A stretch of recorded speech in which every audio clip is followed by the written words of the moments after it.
Good afternoon and welcome. My name is Catherine Cosin, and I am the Volunteer and Membership Program Manager for Chevy Chase at Home.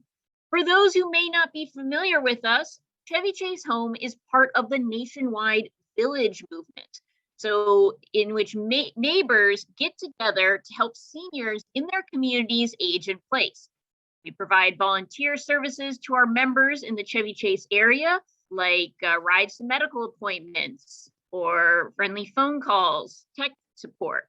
And we also offer social events, clubs, and educational programs like this one, keep everyone engaged in the community.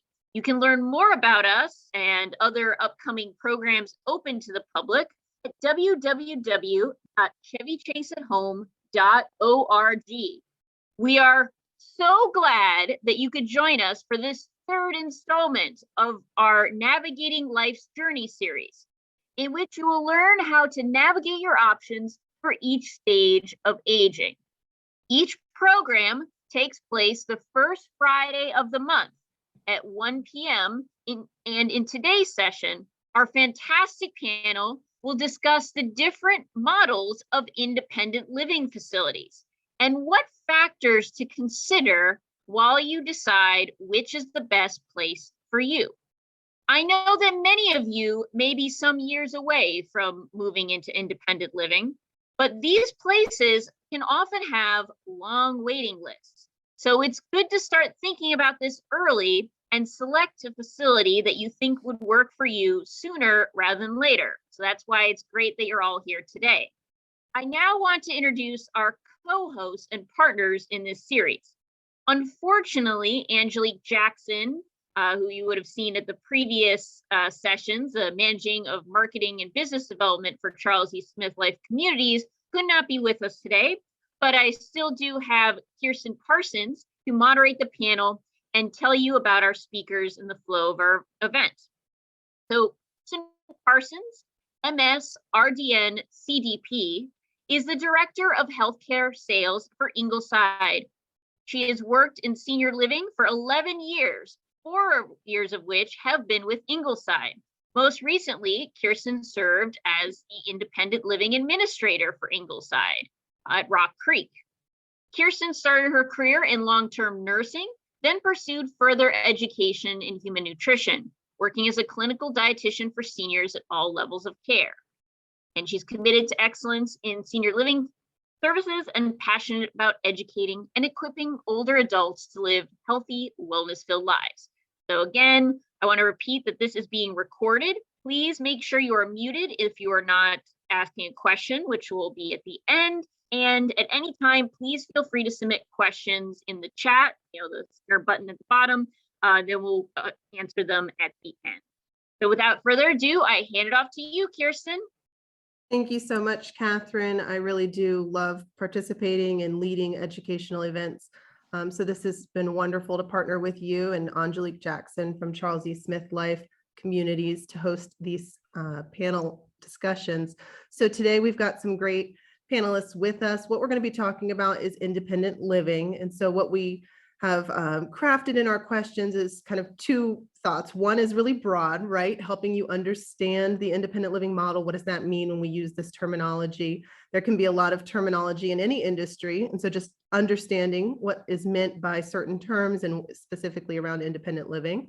And then more specifically, giving you an idea of questions that may be helpful to ask when you go on a tour. So to Catherine's point, we're not all going to age the same way or in the same place. And so many of you may not look at independent living communities. But if there's any chance that you're thinking, you know what, my kids have been asking me, or this is something I should do it this spring and make those tours, because you want to see communities when you don't need them, right? You want to look and identify your top 2 or 3 choices. And to Catherine's point, some do have long wait lists. So I hope this is a really informative time for you today to kind of answer some of those questions you might already have, and then give you some ideas for questions you don't have yet, but you want to ask when you go on a tour. So I will just introduce broadly the types of models that we have represented on today's call. So we do have, and we're just focusing on independent living today. We do have life plan communities, continuing care retirement communities might be a term you're familiar with. So that's a model where you have independent living, assisted living, and skilled nursing all on one campus. So we have Charles E. Smythe Life and Ingleside, both represented on this call. We also have a real estate model on this call as well. So we have Sudha and Rick from Weichert who are representing Leisure World.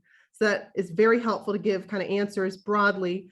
Granted, it's going to differ across the nation, and that certainly impacts price point.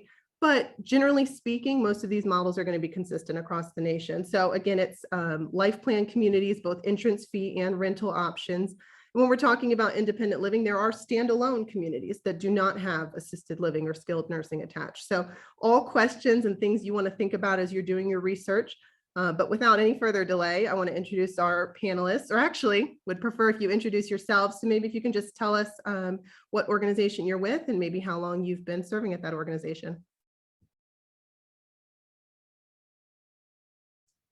I can hit it off here. Good afternoon, everyone. My name is Greg Smythe. I'm the sales counselor here at Ringhouse on the Charles E. Smythe Life Community Campus here in Rockville. Pleasure to be here today. I'm happy to follow Greg. I have the pleasure of working with Greg. I'm Deanna Ziemba, Vice President of Business Development and Marketing for Charles E. Smythe Life Communities. So great to be here and nice to see all of your faces. Good afternoon, everyone. My name is Kristen Shanks. I am the Director of Sales for Ingleside. If you're not familiar with our organization, we are a not-for-profit provider. We have 3 life plan communities, one in Washington, D.C., one in Rockville, Maryland, and one in Lake Ridge, Virginia. And I've been in senior living for about 12 years. Hi, everybody. My name is Sudha. And I'm Rick. And we both husband and wife, and we work with Weichert Realtors. And we do a lot of helping a lot of people buying and selling in Leisure World. And we own 6 properties ourselves in Leisure World also. Thank you. Wonderful. Thank you. So what we're going to do with the flow of questions is one individual will lead us off, and then you'll hear from each person representing a different model. And again, we'll try to keep it as specific as helpful, but don't be afraid in the questions. We've got about 30 minutes at the end for you to ask questions. Don't be afraid to ask specific questions. So if there's something that you went through the whole presentation, you said, oh, that didn't get answered for me, definitely at the end, jump in with that question.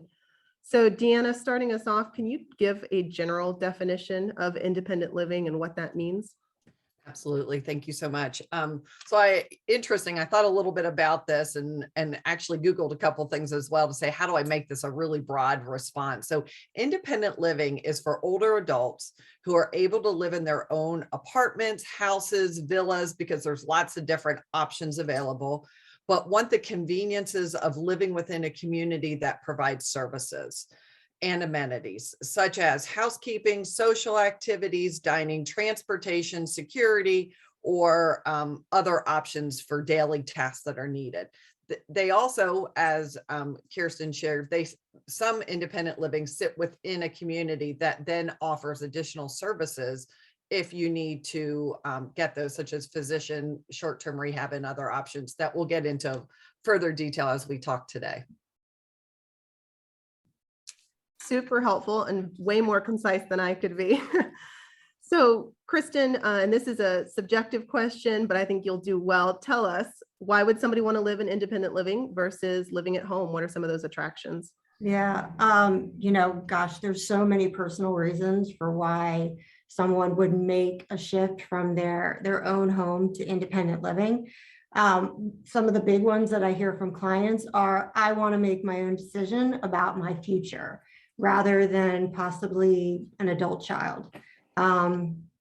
Greater access to socialization, or sometimes a health ailment comes and they just want to be prepared for the what ifs. And the fact that you're attending today's event shows you're probably aware that there might be some limitations in your current living environment that might not be conducive to how you want to live in the future. So I think there seems to be this myth that moving into independent living means you're going to lose your freedom. I hear that quite often, but I think it really is the complete opposite. I mean, I've had many residents say that I move into independent living and I've increased my independence because I've been alleviated from the stress of home maintenance. The what if it snows 8 inches and I can't get to the grocery store? So I think it is for many people that look at moving into independent living versus their home, it's really looking for what is going to give you more choice, what is going to give you freedom, and less time doing the things you have to do and more time doing the things you just want to do. So helpful. Deanna, Greg, Sudha, and Rick, anything you would add as we talk about why move to independent living? I have to totally say ditto to everything that Kristen just said, because it's so true. And many times I ask myself, why have I not made that move yet? Right? Because I'm like, you don't have to do housekeeping. You're not worrying about the snow. You're not worrying about the maintenance. And it just makes, I get to enjoy the things that I like to do versus the things that I have to do. And I think that is really a great, I'm going to say a great slogan for what independent living should be and is every day. So that to me, so great job explaining that to everybody. Hi, guys. Yeah, I think Kristen and Deanna did a great job in explaining that also. Although leisure world is a tiny bit different, and we'll get into that a little bit later on. But most of the people in leisure world, they come to leisure world. One of the main attraction is one level living, just one level, not using the stairs. And then for security, we have 24-hour security there. We have 3 gates. Nobody can enter the community unless you live there or you're a guest there, or you're looking at the properties there. Like you talk about, if it snows or something, there's a free shuttle service included in your condo fee. You can go to that one. There's Leisure World Plaza. You can go to a lot of places. You can go there for Giant and other service, salon and bank and all the other stuff. So other thing, amenities, clubs, and the social life and the community itself. So those are the main attractions there. I would chime in with activities. People are really looking for activities with people who are roughly the same age group. I hear that quite often. Neighborhoods change over time, families come and go, and all of a sudden someone that had a network of 20 or 30 friends in a neighborhood, it's dwindled down quite a bit as people move out or different things occur. So a lot of people come here because there's just many people the same age.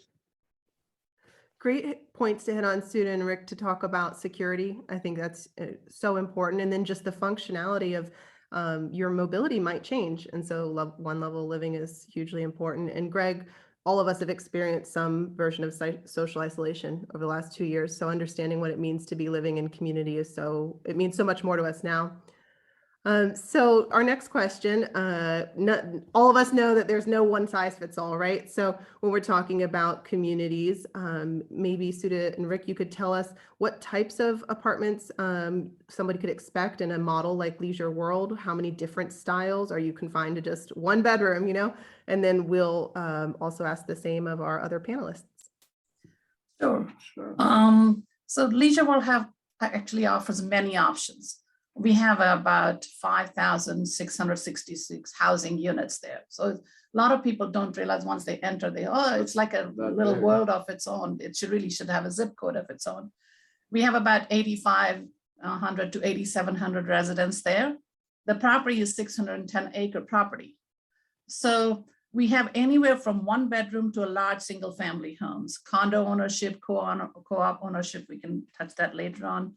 So we have condos, which is high rise, which is like 10-story building, mid rise, like 5-story buildings, patio homes that they are just like ranch rambler, like you would see 1 level. We have that. We have garden style, and then we have single family homes with 1 level or 2 levels or 3 levels. Main living will be on the main level. So all different kinds depend what your needs are or what your preferences are and what your capacity to buy is. Thank you. Here at Ringhouse, we have a total of 250 apartments spread over 6 floors. And we have apartments, a 1-room studio, all the way up to a 2-bedroom, 2-bath apartment. So a pretty wide range of apartments to select from. So at Ingleside, we have 3 communities, Maryland, DC, and Virginia. Our Maryland and DC campus, they are apartment homes, and they can range anywhere from a studio up to a 3-bedroom that goes over 2,500 square feet. Virginia is pretty special. They have cottage apartments as well. So it's kind of like having your own little home on a campus and then having access to a larger building that has all the amenities and services in it. One thing to away from size when you're looking at independent living, one of the benefits really of shifting to independent living versus aging in place in your home is that most of these communities are built specifically to be handicap accessible or adaptable. So a lot of communities are going to have wider doorways, roll-in showers, and they generally have emergency systems that are built into the apartment. So whether that's a pendant you push, a pull cord, our communities have motion detectors. So we know if you haven't moved in the community in your apartment for over 24 hours, so we can check on you. So there are emergency pieces in place that make it a lot safer than aging in place in your home, especially if you're in a home. I know a lot of our DC clients live in homes from like the 1940s, and there are limitations with that. So helpful. Thank you to each one of you. And one thing I'll just add, as you're making notes of your own for your tours, ask about selections process. If as you're picking out your independent living apartment, you know, are you able to say, I want walnut cabinets? Are you able to change that granite color to something different? Carpeting, flooring, all of those things, paint selections. That's a great question to ask as you're touring. All right, so the next question is detailed. Hang in there with us because I want each of our panelists to just give you an overview of what their fee structure looks like at the model that they represent. I think that's important to understand that there are just a lot of different types of contracts. There are entrance fee models and non-entrance fee models. There's real estate ownership. So if Greg and Deanna, you can start it off with representing Charles E. Smith Life and what they have available within independent living. Great, thank Sure. you. I'll Here at kick it off Ringhouse, and then, we're- go ahead. Deanna, Greg. you gonna take it first?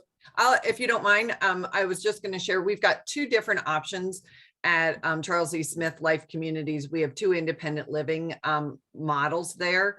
We've got an affordable housing model, which is really income-based to be able to live there. That is called Revit's House.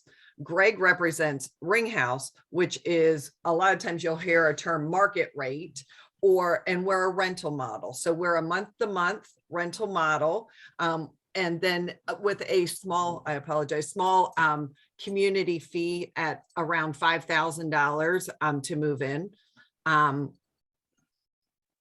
Greg, I'm going to pass it to you. Yeah, it's a month-to-month rental model, which is nice. People like month-to-month without having to sign a long-term lease. Adds a lot of flexibility if someone has to move out of the area. I think that's important. It's very similar to renting a regular apartment, I think, from a fee point of view.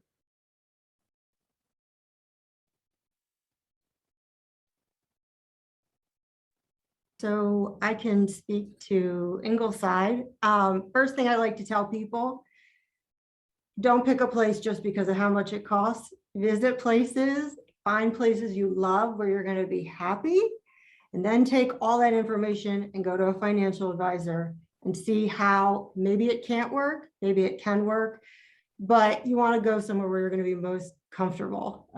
So your happiness is obviously the most important. Our communities, you're going to find looking around in the area, there's a lot to look at, and given that Ingleside is a life plan community, we have a typical fee structure of what a lot of life plan communities have. You have an entrance fee that you pay when you first move in, and then you have a monthly fee.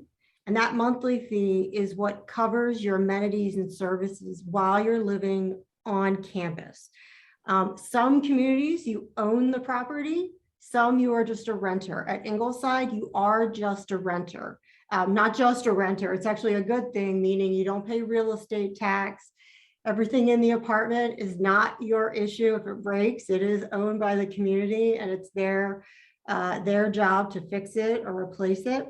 But what an entrance fee is essentially when you move in, you put that entrance fee down and you sign a contract in a life plan community that is, it's basically gonna provide you with future care as you move through the continuum. So it really is giving individuals peace of mind. At Ingleside, and if you've looked at our communities, you might be familiar with the pricing. Our entrance fees can be anywhere from $70,000. They can go all the way up to $1 million. It depends on the entrance fee that you choose. The two most popular ones we have are a 50% refundable and a 90% refundable option. The refundable part of the entrance fee means that if you are to leave the community, and I mean leave, like move to California to go near, be closer to family, that is the portion that would be refunded to you. The other way is if you pass away, that would be the portion that would either go back to your estate or a trust or a family member. It's whatever you selected when you first moved in. I will say the one big differentiator with Ingleside than other life plan communities is that we let you spend the money of your entrance fee refund while you are living on campus. You can spend it on higher levels of care for assisted living, memory care, and nursing. So it's almost like a health savings account that is sitting there waiting for you to use when you need more care. And then if you don't use it, or whatever's left when you leave, it goes back to your estate or back to you.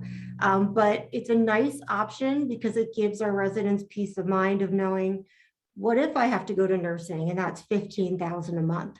How am I going to pay for that? You can use your entrance fee rather than the assets that maybe you were preserving for an estate. Super helpful and detailed, Kristen. Sudha and Rick, can you share with us? Sure. Leisure World's a little different, obviously, because all properties are independently owned in Leisure World. So you're going to have a condominium ownership or a co-op ownership, and they all, of course, have a condo or co-op fee that covers several items like basic cable, internet, water and sewer, and common area maintenance. So it's just a completely different model than the other two that we've discussed. And some of them include, most of them include master insurance policy, and some include electric also. So there's different models out there, and like as most of them, what Rick has mentioned, will include that. But there are some models, if you buy the co-op ownership, that can include your property tax, maintenance of appliances, maintenance of some of the properties. So there's a lot to be explained in that. It's hard to cover that in a very small time, but it is a real estate property owned and independently owned. Okay, thank you. As we're going to ask the next kind of handful of questions, I will tell each of you in the audience, these are questions you want to ask as you're taking tours. They're a little bit more specific, and these really will differ to every community that you visit. So whereas some of the things we've talked about prior to this moment are pretty broad and pretty going to be consistent within that model, these are going to differ. So one of the questions you would want to ask is what's included in the monthly fee? And then the flip of that, what's not included in the monthly fee. So I can open it up to panelists if you just want to quickly specify maybe for your community what's included. That'll give our audience an idea of 2 communities or 3 communities, what is included in that monthly fee. Sure, I'll start it off. I think I'll just kind of give you an overview of probably what are the most popular that residents really enjoy on campus. But I think the best thing to do is when you are on tours, ask for a copy of your ancillary packet, ask for a copy of the agreement that you would sign when you move in, because that's going to pretty much list out everything that is and isn't included. I think dining is probably the most popular amenity that is on campus, and most communities now have a flexible dining program. A lot of options, a lot of choices. Usually have a dietitian on staff who can help you in case you have any sort of restrictions.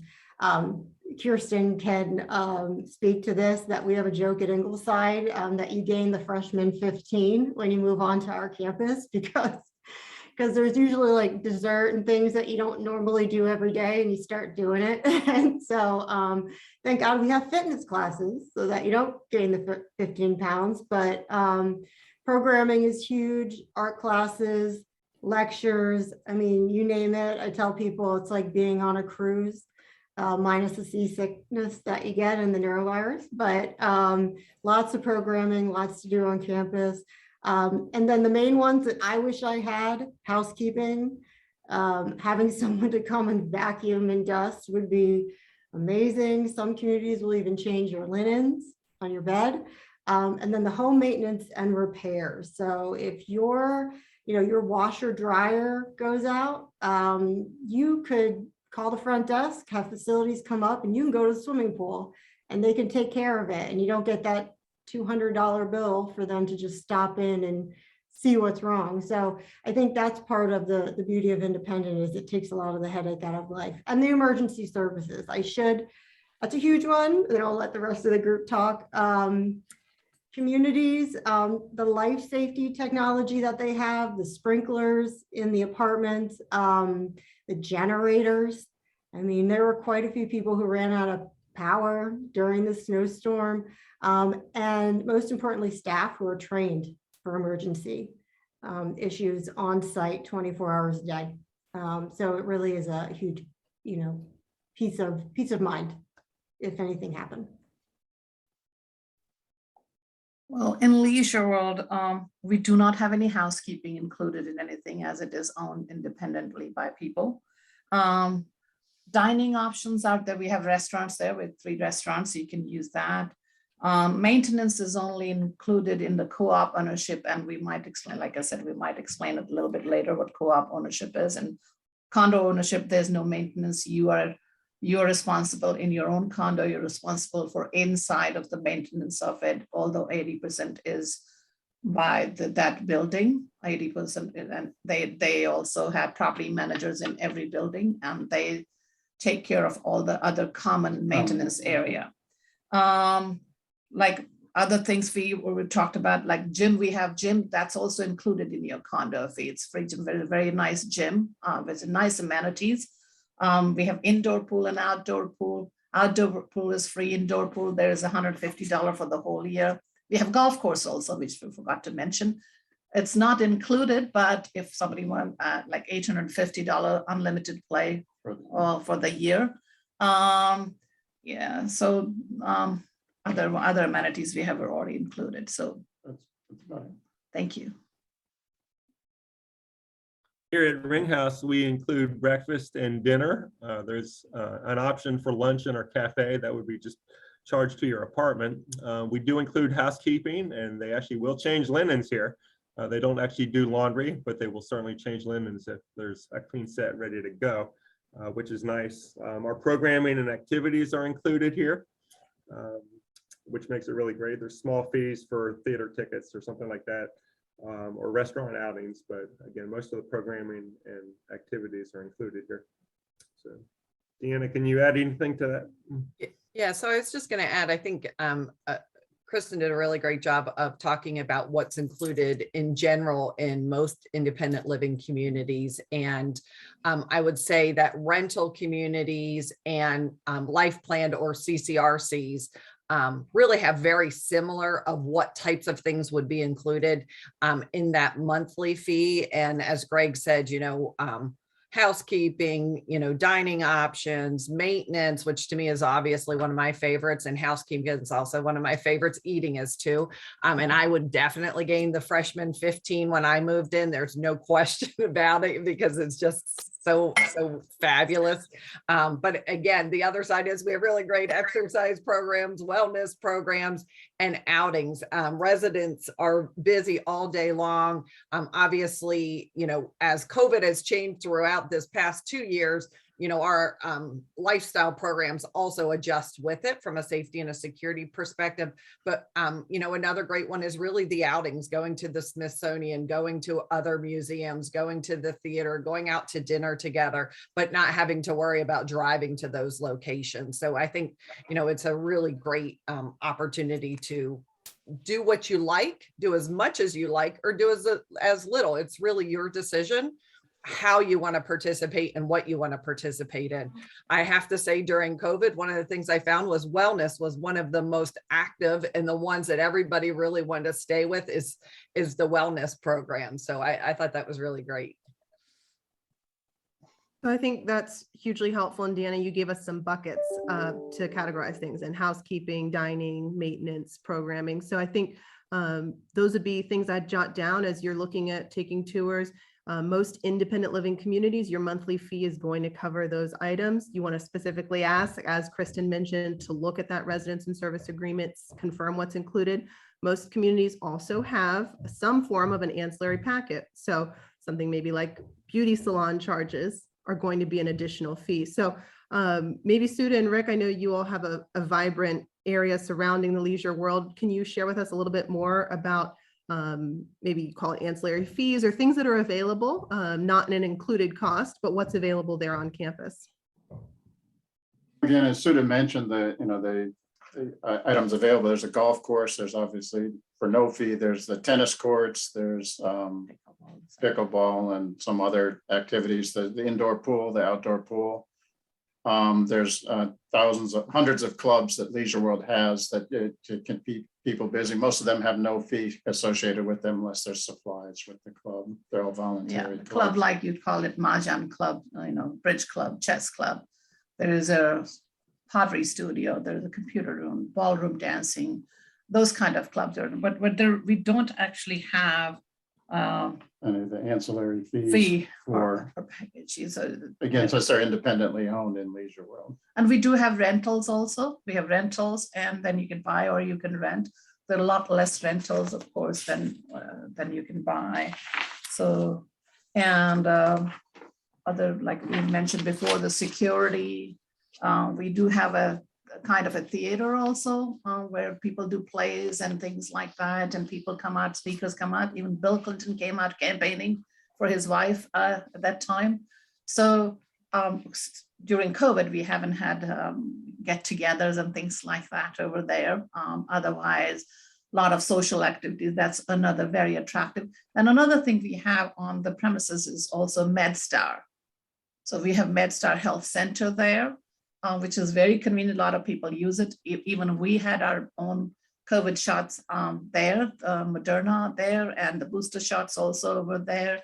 There is another department, physical properties department, which is the maintenance department of Leisure World. It's within the premises. People can buy a package if they want to have, they buy a condo, they want to have a package with them for the maintenance. So there is no such maintenance provided by Leisure World, but there is another department where you can buy a package for $459 for the whole year. And say if your dishwasher breaks, they can come and fix it. They won't charge you for the labor, they will only charge you for parts. So those kind of things. Okay, that is helpful. I think I jotted down just a few things to ask if they're included. Likely they're not when you're going to community tours, and then certainly our panelists who are representing communities on this call, if you want to jump in. But things like individual transportation to a medical appointment, salon and spa charges, any dining or guest charges outside of your meal plan. And then internet, cable, phone. Those are the things I jotted down. I don't know if Deanna, Greg, or Kristen, if there's anything I missed, or if we want to move to the next question. So we do offer, again, being again, independent living. One of the things I'm not sure I did the best job at explaining is in a rental community, you can also have all levels of care on that same community. So it's not a CCRC, but all of your services are available if you need assisted living, memory care, and those items.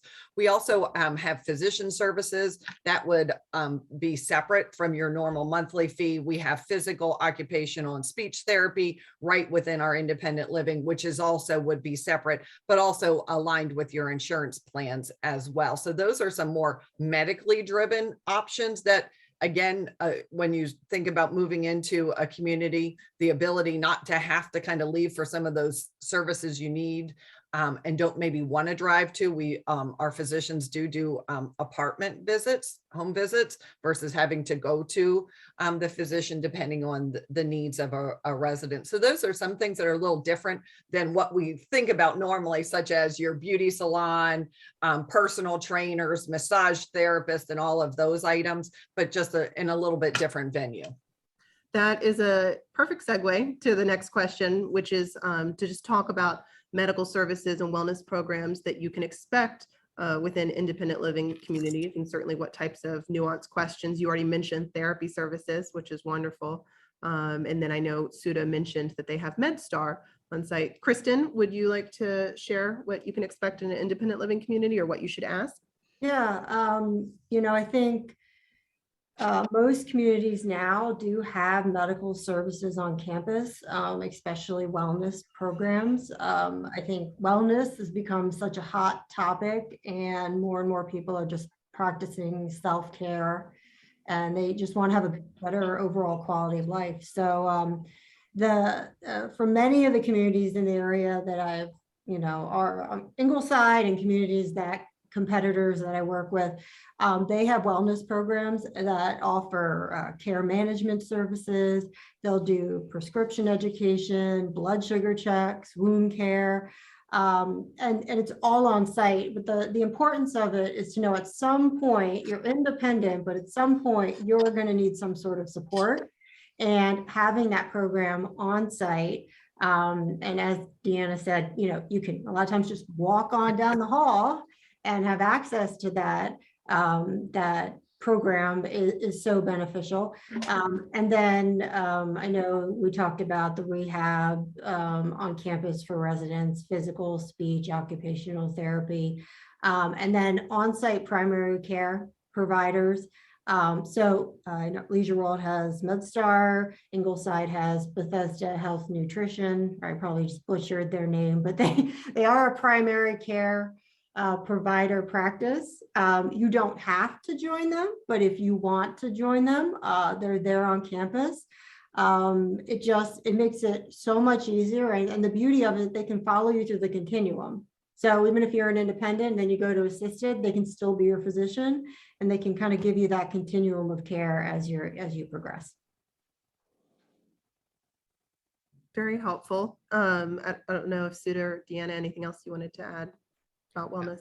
I think, Kristen, you did a great job. I keep wanting to say Kristen, and I'm mumbling it every time it comes out of my mouth. I apologize, but I agree. The wellness is huge. Having, again, outpatient rehab, but then also if something happens, unfortunately we slipped on the ice, we had, a hip replacement needed or something like that. There's, short-term rehab available on your life plan and your rental communities within that same space, but the ability to come back to your apartment, home care agencies. So again, if you do need some assistance, and some of that can be everything from med management to just helping you every day with some little extra things that you might want somebody, or sometimes it's companionship. So if you're not feeling well and you want to have a home care agency to have somebody come in and just be there with you to make your soup, to do some extra things like that, because you don't want to leave your apartment or your villa or your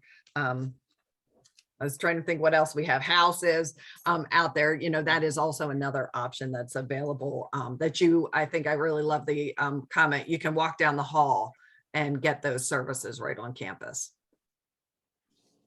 So as I already mentioned, we do have the MedStar, which some buildings you can walk, other buildings no. But there is and we also mentioned that we have shuttle bus, which is free, already included in your condo fee.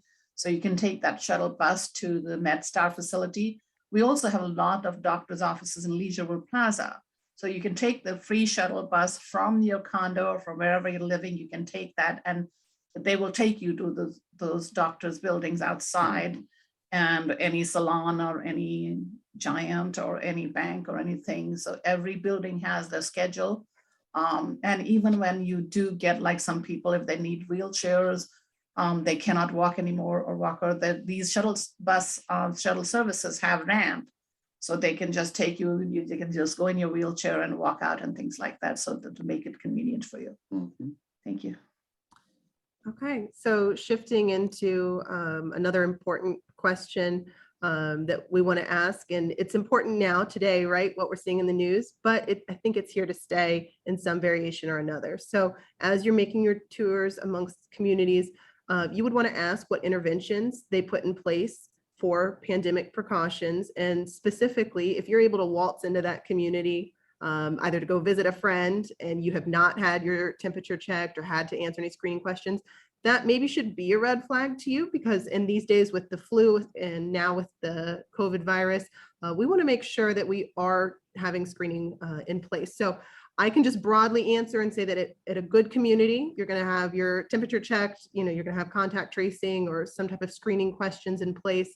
And that is a good thing that you would want to see, just a box you can check. Also, you could ask the sales counselor that you're meeting with, how did your community handle the pandemic? Did you have access to PPE for residents, or did you have testing? Those types of questions. Sudha, Deanna, Greg, Kristen, anything you would add there?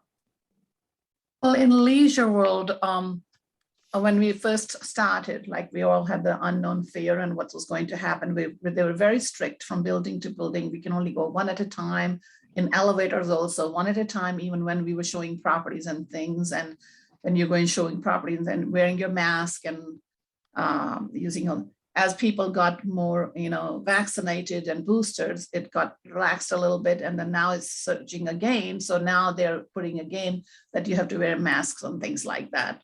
So that's what we have. We do not have any testing from building to building. In each building, they don't test your fever or anything like that. That's only at MedStar you can do, but nobody was enforcing that before you enter the building, that somebody is there standing, taking your fever or asking you any questions. They do have signs that you wear mask and everything else, and they have cameras in the lobbies of the buildings. If you're not, somebody might come out on you and say, make sure that you wear a mask before you enter. Things like those. Thank you. So I'm happy to kind of share a little bit, and I think we've seen this in most communal dwellings, especially so apartment buildings where you're going into a main building and independent living. They do have your temperature checks and health screenings in the front. Sometimes it's done on a manual basis, so you've got somebody standing there doing your temperature checks. We utilize at Charles E. Smith Life Communities a program called AccuShield. So you walk up, it takes your temperature, you fill out information on a screen, answering your health screening questions. And it also prints out a badge for anybody who's coming to visit. So the other nice thing is we do know who everybody is from a security perspective coming in. Another really big area that is focused on in independent living is the cleaning, really enhanced cleaning, looking at, CDC guidelines. We participate in a program called the Clean Collaborative, which we had individuals coming in and doing some great inspections and helping us continue to grow and enhance our cleaning protocols in place. A lot of education for our residents, but also their families. What's happening today? Because I think we've all seen from COVID in 2020, March of 2020, we'll probably never forget that month, to today, and what we have learned and how protocols have changed. Most of your independent livings and good quality ones are following CDC guidelines.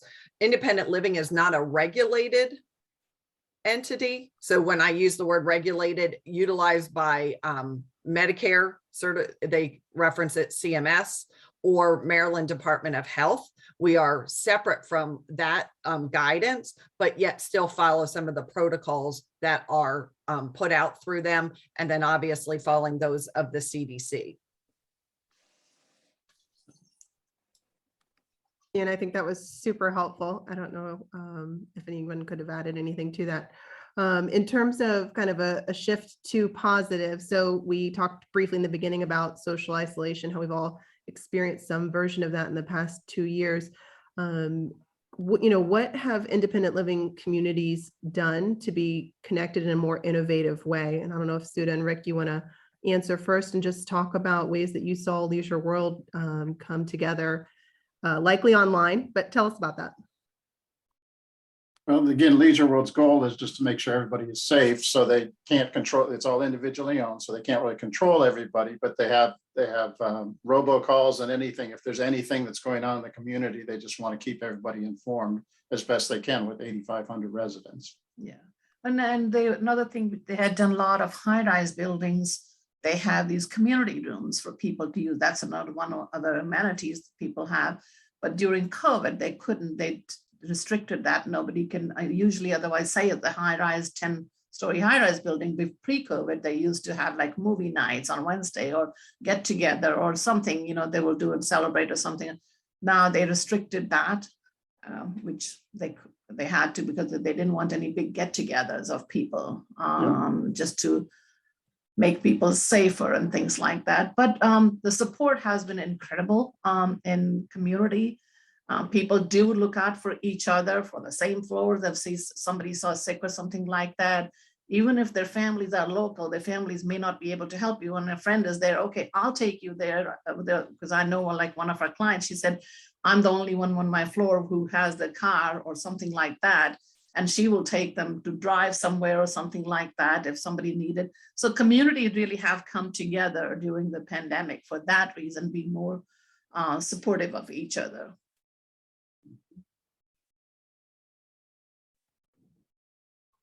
Deanna or Greg or Kristen? Oh, sure. So to me, I think, you know, one of the, if you can call it a positive of COVID, is the fact it really ramped up technology on campus. You know, if I'd stock a Zoom in 2019, I wish I had done that. I didn't even know what Zoom was when we first started using it. I think that has actually connected residents more. It's given residents who it's given them more choice and an opportunity to do things on their time. We have a lot of our activities now are in person, but we're still offering Zoom and recording quite a few of those because now residents can choose, well, maybe I want to see that lecture, but I don't want to see it now. So, you know, we'll record the lecture for you and you can see it anytime you want. We have a robot in one of our campuses now that is helping deliver food in the dining room to residents. It saves time for staff. It also helps with cleanliness. So a lot of interesting things have come out of this pandemic. I think for you on this call, technology has, it really has become even more beneficial if you're looking into communities, because what I always do for clients is I suggest, why don't you get engaged in the programming that we have virtually on campus, and you can do it from the comfort of your couch.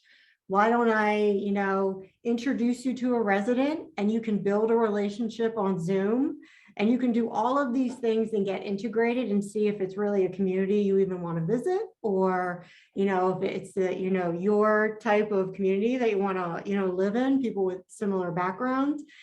And then it's also really helpful.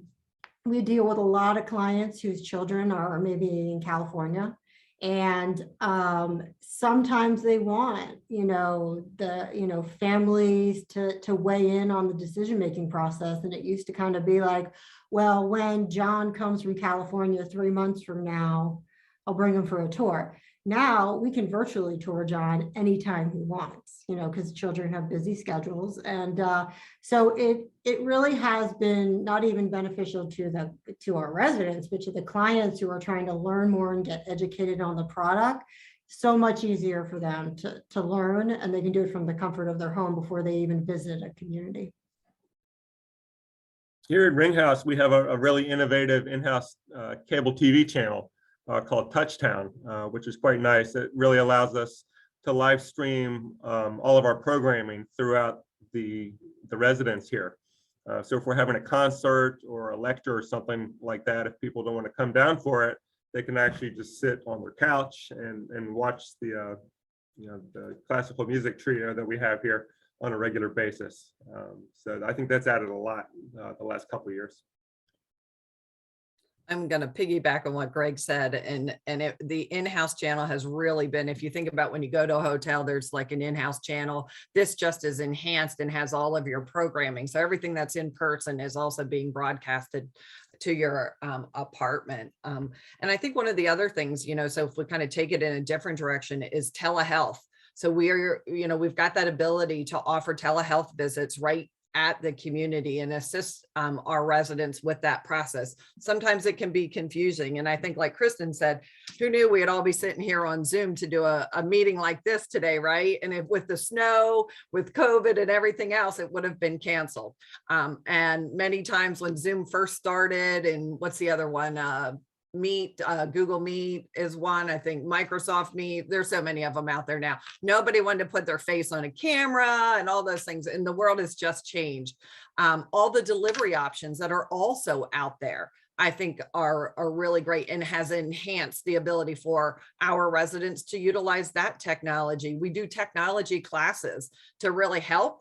I had found them really interesting as well, you know, as we all continue to enhance the technology that we have in front of us. So I think through COVID, it has, as Kristen said, really pushed us in a different direction. And I think really has helped support our residents, but also really has helped us to enhance what we deliver to you every day for those that are living with us. It's given us better venues to deliver it. Absolutely. I hate to attribute anything positive to COVID, but it really did seem to be a silver lining that brought people together. I know at our community, I remember a resident was able to lead a committee online from our skilled nursing. She was there for a short-term rehab stay, and she was able to still lead the meeting. She was in a different building, in a different place on campus. And I just remember thinking, wow, this is not something we were doing a year ago. So a little silver lining to this pandemic.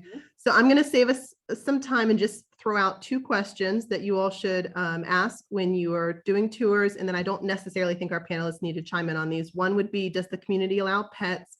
And then if so, kind of how many, size, weight, any limits there? So that might be one to ask. If you don't have pets, guess it doesn't matter. They'll probably like your goldfish. Second question is just nuances with your dining plan. So some communities only have dinner included. Greg mentioned that at the Ringhouse, they have breakfast and dinner included. So just some nuances around the dining plan. Can you bring in guests? What are the guest charges? You know, that type of how many dining venues are on campus, and just ask those specific questions, because generally you will have a meal plan and then there's a lot of variety within that.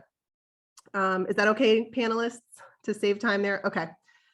Jumping on to, we've got 2 more questions and then we'll open it up for questions in the chat and from the audience. So with advances in healthcare and technology, people are living longer than ever, and that means possibly outliving their resources. What programs are available to help residents maintain their independence as well as their convenience? Kristen, can you start us off? Sure. I'll just quickly give you probably 3 areas to ask about if you are on a tour. The first one, which is probably one of the most important that people think about, is what happens if I outlive my resources. So for a lot of not-for-profit communities, we have foundations that will pay for our residents who outlive their resources to no fault of their own. So they didn't like give $1 million to their children or something like that. But you want to just ask the question, what happens if I run out of money? And you're going to have a lot of different answers, but you're going to see a big difference between what a for-profit and a not-for-profit could provide you when you're looking at communities. The other one is, what happens when I'm independent and I do need more support? Meaning, it's not maybe an independent where I'm ever, I'm going to become assisted and I'm ever going to get better. It could be that you are aging. Everyone does, right? So what support do you have on campus to help me through that? A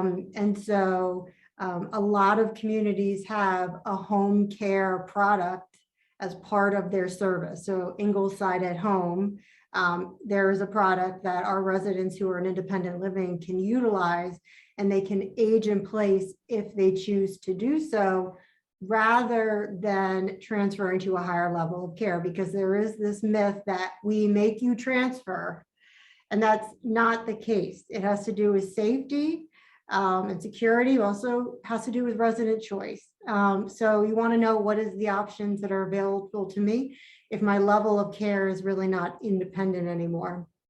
And then, what programs are on campus that can keep residents engaged regardless of where they are in their level of care within independent living. So one of the big things that we see now, I'm sure we all know, increase of neurocognitive disorders and people who are, they're having memory issues. So what do you have on campus for me while I'm in independent living that can help me live a fulfilled life?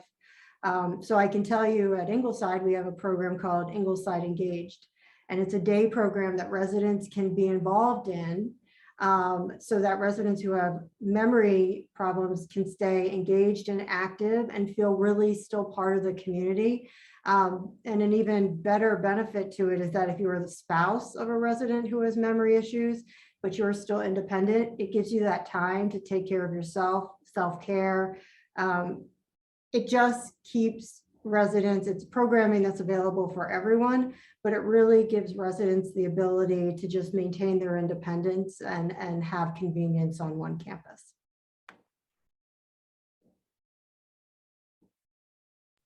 Super helpful. Thank you, Kristen. Greg, Deanna.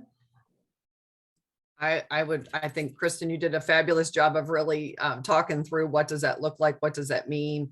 You know, having all of those services available on one campus, one community really helps you live independent as long as possible while it's safe. And what are those services available? I think you answered it extremely well. Sudha or Rick, anything you wanted to add? Well, yeah, in Leisure World, obviously, we don't provide any of those services. There are several residents who plan to age in place, and they do that with hiring caregivers, either part-time or full-time. And if that does not work any longer, then they're going to move out to one of your facilities is where they would go. Yeah. And also there is, like I said, some people do move to assisted living also. And Leisure World does not have its own assisted living. There is another one outside, which is called Bedford, just outside of Leisure World. Bedford Assisted Living is there. Yeah, Bedford Court, yes. Super helpful, Sudha, because that takes us into our last question. Okay, thank you. Do independent living communities have support services in place for care at a higher level, such as short-term rehab or memory care, as an individual's needs may change? So Deanna, do you want to start us off?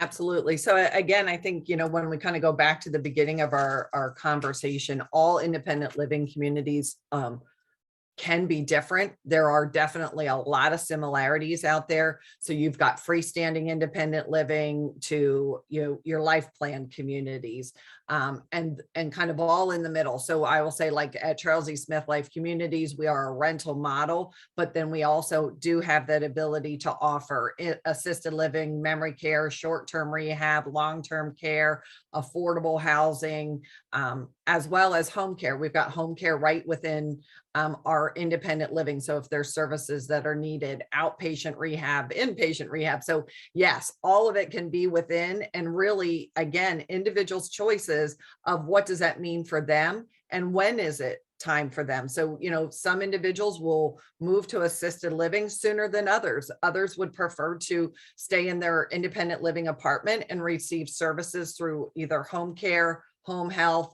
outpatient rehab versus making that transition. And I think that really, again, back to, I think, our beginning conversation that Kristen shared, is it's really your choice. It's about what is best for you and planning for your future.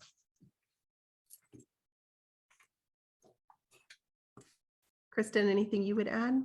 No, I mean, I think Deanna answered that, you know, wonderfully. I think, you know, you have a lot of choice. And the one thing I will say is one of the benefits to moving to a community that has all the levels of care is that, you know, I hear from quite a few people that, well, I'm going to wait until I have a health issue, or I'm going to wait until I need assisted living. Something to keep in mind is some communities have a health assessment to move into independent living. So, you know, you want to start doing the research now so you know when is the right time to move, and am I going to get to a point where I've passed the time frame of being able to get into the community, or I now want to get into assisted living and they have a 2-year wait list. I can tell you our DC campus, they're full, they're 100% full, and our residents who come into independent living have access to the higher levels of care first. So you really want to start planning now when you're feeling good and you can make the decision on your own, because if you wait until you need it, that's when it's a rush job to find a place, and you may end up going somewhere it wasn't your first or second choice, it's your third or fourth or fifth, and you want to do it when it's your choice and you want to do it on your time. So I think just you're at a perfect opportunity right now. You're researching, and there's so many ways to learn just from sitting on your couch, like I said, with technology. And this is the time to do it. It's the best time to do it. It really is. Snow days. Oh, yeah, snow days, yeah. Yeah, and with Leisure World, I want to add something is it is 55 plus independent senior community, okay? Which means is the first requirement is you have to be 55 plus. The second person, like your spouse or girlfriend or boyfriend or anything, can be 50 plus. Most people, when they come at that age or something, don't really require as you get older and things, and then you might require other things, but most people still want, and they can still take the advantage of at a very young age, I would call at 55, take the advantage of these amenities and this Leisure World living, which is, really does provide. Another thing which I have forgotten to provide is that all the condo fee now, Leisure World brought Wi-Fi is free for you. It was included last January last year. It's free Wi-Fi included for everybody there also. Thank you.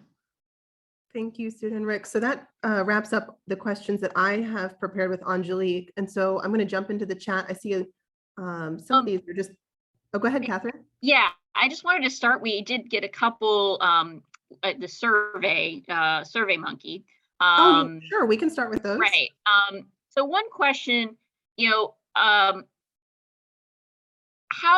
what are some things you can do to check beyond the information you're receiving from the organization, right? Like, so an organization, you want to get all this information from different people, like about the details, but like, you don't necessarily, when you're trying to buy a product, you're not only going to necessarily rely on what the distributor of the product is saying. You want to sometimes read reviews or things like that. Are there places where people can get that information too? Or, like how can people also try to, I don't know, check beyond what they get directly from an organization? So I will start with one, and I think it's actually something that Kristen mentioned earlier, and that is connecting with residents that live there. I think that is, they're experiencing it, right? So they are, I always say, I'm not the one who's made the decision in my life yet to make that move, but all of our residents have made that decision to make the move. And to me, they experience every day and can share the good, bad, the ugly, if you want to call it there, but they're the ones who really can answer what it's like to live, and one, in independent living, but two, in that specific community. So to me, that's one of the best directions, is really experiencing it from there. Yeah, definitely. I mean, they'll share the ugly with you too. So they probably, or residents, or if you know anyone, a lot of people have neighbors whose parents live there, or connecting that way. Another option, there are care management companies out there who generally visit all the communities in an area. And so they're there's one called Deborah Levy Group. So they have connections with all the communities in the area, and they have clients who have lived on their campuses, and but again, a lot of what they share, some of it is just from what the community is telling them. So I think residents are going to be your best bet for what's going on. Okay. And Great. it is true for Leisure World also. We have, year after year, referral coming people who live, even for example, last year, one lady itself who came from Syracuse has brought 4 of her friends last year from there, saying how easy it is to leave. You don't have to, like you had said before, do as much as you like, do as little as you like. The opportunities are there for you to be active. Don't just sit in front of the TV all day. If you want to have activity, brain activity, physical activities, it's all out there. You don't have to go if it's within the community. So that's the best thing. And we've never met anybody who has come there and they're very pleasantly surprised once they enter, said, well, we never thought it'll be like this little world of its own. So they're very pleasantly surprised, which makes us very, very, very happy about it. Yeah, thank you. Yeah, I was going to say, we've never had someone say I should have waited to do this. They always say I should have done it earlier. And sometimes you just don't learn it till you do it, no matter what other people say. So Okay, great. And just one more question. Someone in the anonymous question through SurveyMonkey, they said, my brother has been living with me for the past 6 months after a health crisis. The brother has Parkinson's and mild mental disability. Are there group home options available for someone like him?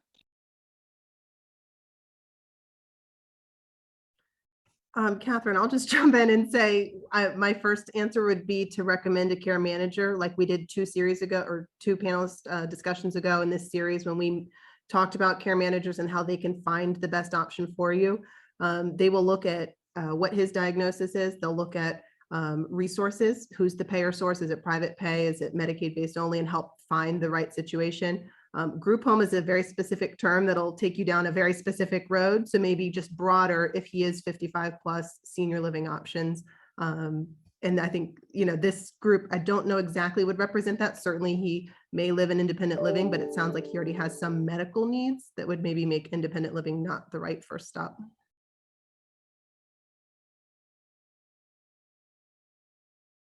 Okay, great. So I guess then in terms of the chat questions, someone asked about the Bethesda property being built by Erickson on the old Marriott headquarters, and whether it would be a CCRC. I did find an article online that I posted in the chat saying that it should have 1,300 independent living units and 210 assisted living units and 50 nursing units. So I think that hopefully answers that question. And someone wanted to know about the 4-H headquarters being converted. And as far as I can see online, they haven't released details for what will be on there. The senior living, I don't know, do any of you know about that? I don't know a lot, but I do know, I believe it's an Atlanta-based company, and I think most of their communities have independent living, assisted, and memory care. They do not have the nursing component.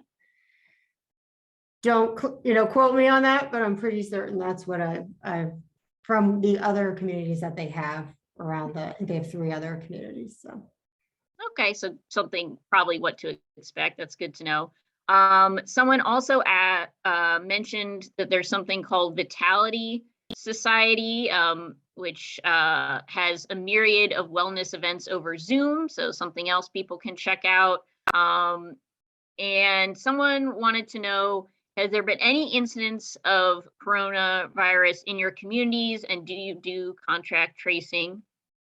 And they also want to know if there's a diversity of age, race, et cetera, in residents in your communities. I can answer this question broadly and then turn it over to the panelists. You're going to see very much similar case rates probably in any community setting, whether that's apartments, colleges, or senior living, to what you're seeing in that jurisdiction. So for example, DC, Montgomery County, we know what their test positivity rates are. You are not in a bubble in a senior living community.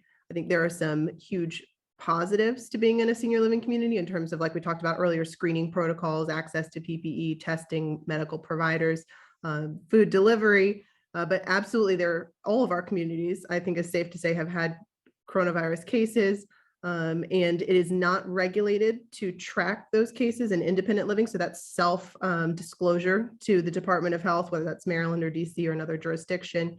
In the higher levels of care, so today we're talking about independent living, but in assisted living and skilled nursing, it is regulated and it is required to do reporting and contact tracing.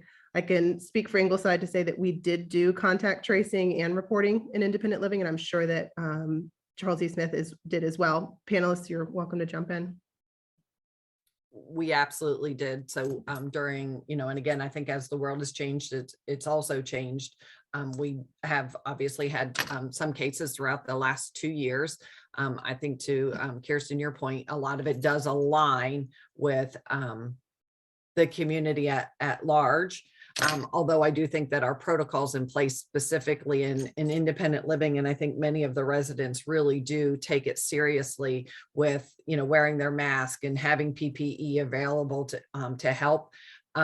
And again, it is self-reporting. I will say at Charles E. Smythe at Ringhouse specifically, we have many individuals who will self-report. to the executive director to really help with contact tracing.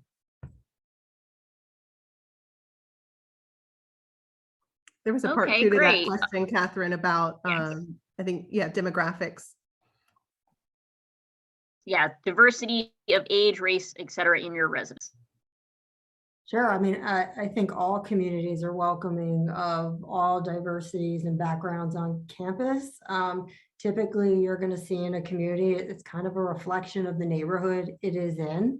But in regards to age, I mean, so at our communities, you can be as young as 62, but I mean, we have people in independent living who move in their 90s. So I don't know how, they just had the golden ticket of great, youth. And so you're going to see a varying age range within independent living. And then obviously diversity, I mean, different religions, there's multiple different programs on campus for services. And I mean, I know that I could go on forever about it, but we understand, and I think all the communities understand, diversity and living amongst people of varying backgrounds is so very important to not only help with like socialization, but learning and growing as you're living on a campus.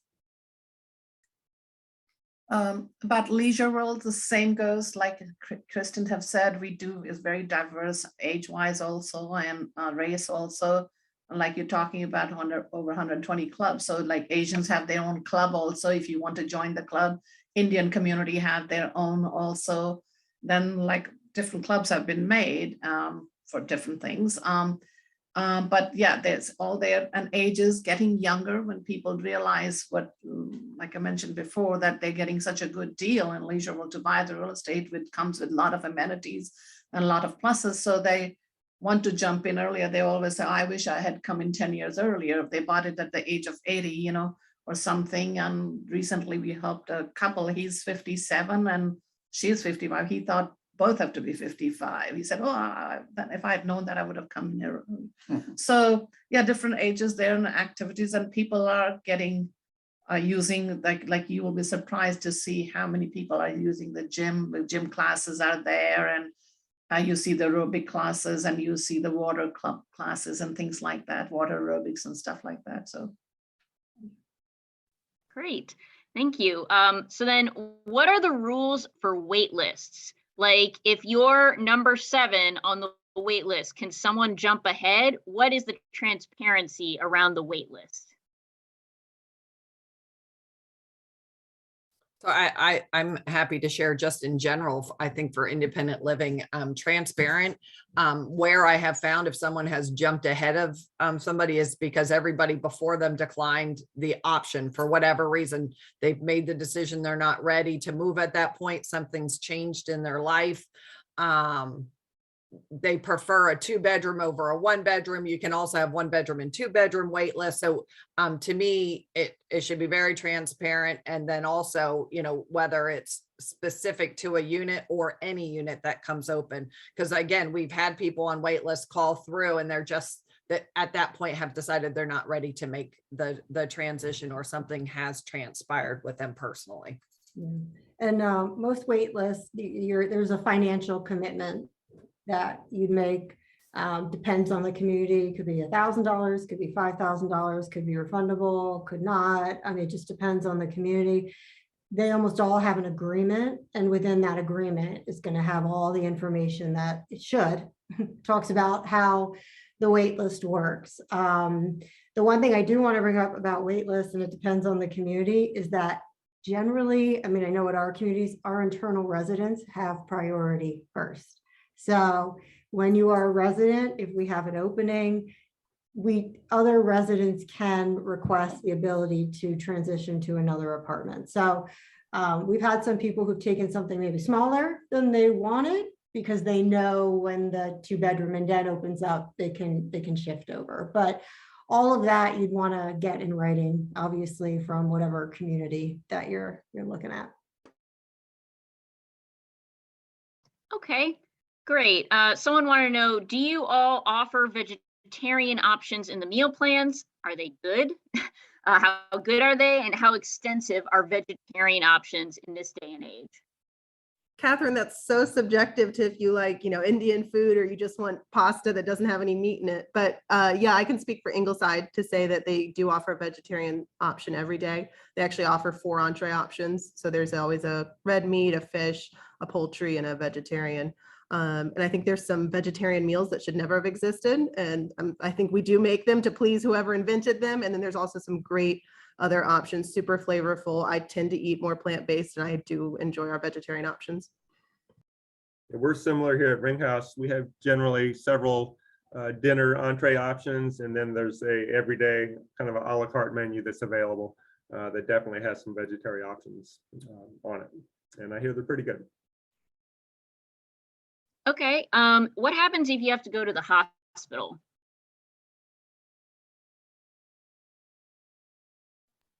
So I'm not, I want to make sure I answer that question in enough detail. So it's very similar to living independently where you're living today. If you go to the hospital, one, again, I would like to go back to what Kristen said, and that is we do have pull cards, we've got our cords, we've got pendants, we've got ways that you can communicate with our team members, so that if you do have an emergency situation, they can immediately come to your apartment and then assist in making that 911 call. And then you would go to the hospital.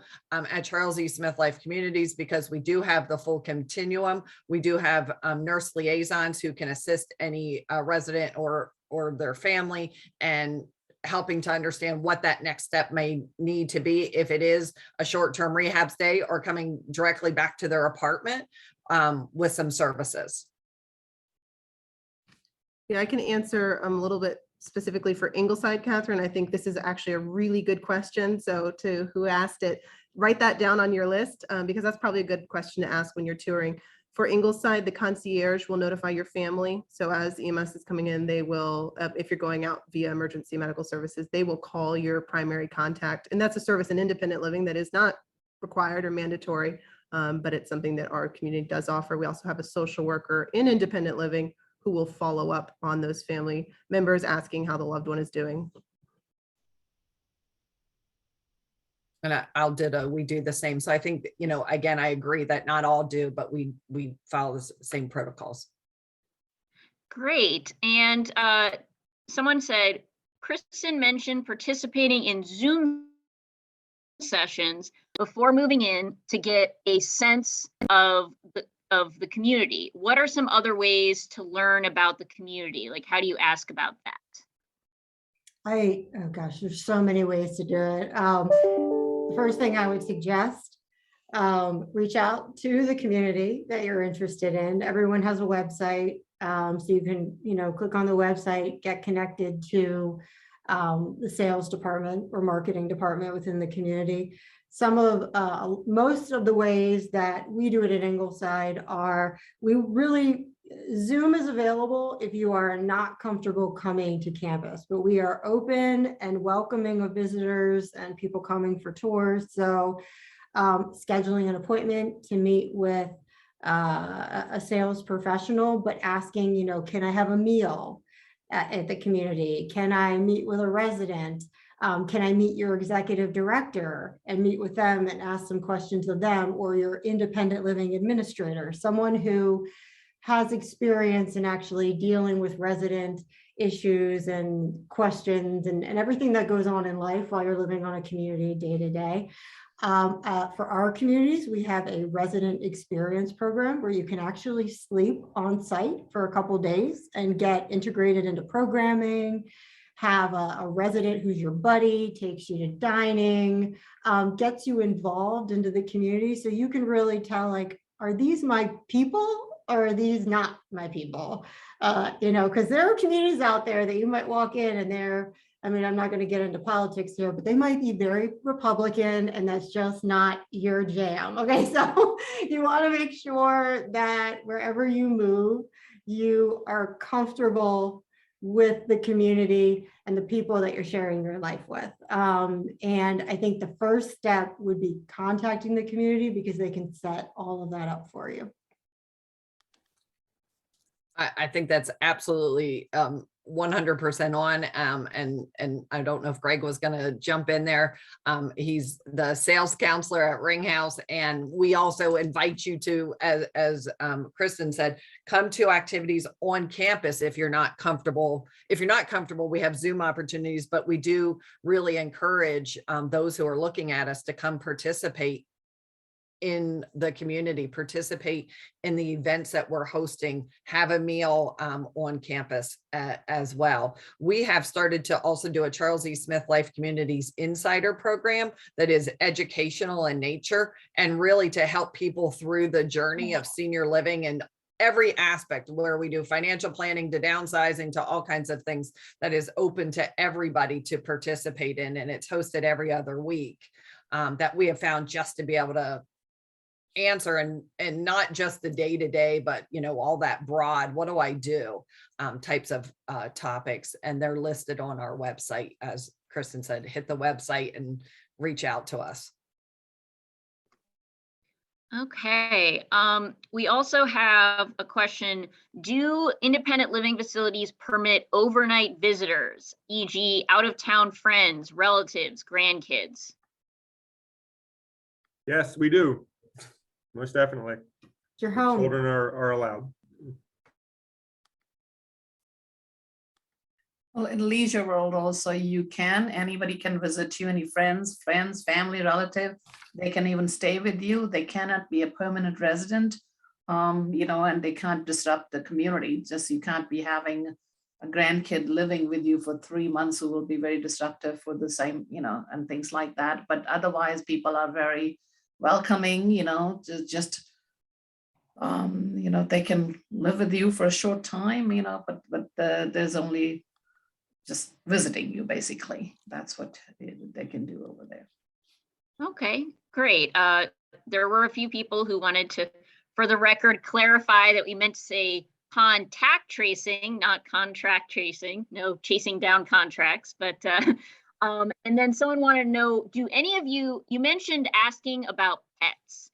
Do any of you actually ban pets or segregate pet owners, like say this wing of the building, you're allowed to have a dog and this wing you're not? Catherine, so in other words, are there fun parts of campus and then places where nobody wants to go? Well, I mean, some people might have allergies. I don't know, No, Ingleside is very pet friendly. Deanna, I'm sure Charles E. Smith as well. Yep, I was going to say the same thing. The only thing we may not like, things like a llama, a llama, maybe probably not in there, but absolutely there's no segregation. They all, enjoy each other's pets. 40 pounds and under. What'd you say? 40 pounds and under for pets. Probably going to be a dog. If there's a 40-pound cat, it's going to be a really big one. Yeah, that's a cat that lived at Ingleside and had their freshman 15. Well, at Leisure World, they allow the pet, but there are size restrictions and weight restrictions. We have 29 mutuals there, like they're called mutuals, like homeowners associations. So it's case by case, and co-op ownership, you can have more than one, but most other one, generally it's one pet under 25 pounds. But there are some co-op ownership where you can have more than one and can have more than 25 pounds also. Okay, someone said what? No zebras? So I guess for the people who had the zebras that escaped, they can't go into assisted or independent living, perhaps. Someone, I do want to note that someone, I guess, said they experienced with Ingleside or one of these buildings. I guess that maybe if you turn down an apartment, you might end up at the bottom of the list or something like that, that maybe there are other factors that could affect your place. Like if you pass. Yeah, so we have multiple communities with multiple waitlist rules. So that's why you want to read your agreement. That is community specific. So that's why you read the agreement, and depending on the agreement and the community you look at, they have different rules. Okay, very good. And Catherine, yeah, I'll just say to that question again, as people are touring, great one to ask specifically because it's supply and demand, right? And if a community does have a very large demand, they may have guidances just like that. If you deny something twice and say, no, I'm not ready to move, then you may get dropped. So that's a great question to add when you're doing your tours. How do you deal with it if one member of a company, I'm guessing they mean has greater healthcare needs? Like, so if like, say you're a couple, one of you is very independent, the other one maybe has more healthcare needs. Like, I guess maybe the thought is, are you both allowed? Since we know there are certain health limits for independent versus assisted living. So I can answer that from a broad and also a Charles E. Smith perspective. We have that happen frequently. And so it really depends on the couple, the services, and really their decision making. So we've got some who one couple may live in independent living, one may go to a memory care unit or assisted living, or they live together and have in-house services coming in. So maybe home care agency, or the spouse is the caregiver. So I think there's a lot of difference and very unique situations. So I'm answering it very broadly because obviously it really depends on the care level and services that are required. I will always say the most important thing that we always look at is safety and security for everybody. So whether it is for the spouse who needs more services, so we really would talk through those types of things, but we have it in really different venues. Okay, great. Any other questions for our panelists that anyone wants to put in the chat or anything like that? All right, well, and also I am going to be sending out, again, the recording sometime next week. Can't promise it'll be at the beginning of the week, but sometime by the end of next week, you will have this recording, you will have the questions to ask, and you will have the contact information for all of our panelists if you want to have follow-up questions. Also, you do need to be registered though, so if anyone got here because someone shared a link with them and they're not registered, please make sure you do that, or send me your email address to make sure you get that information. info@chevychaseathome.org if you have any questions anytime.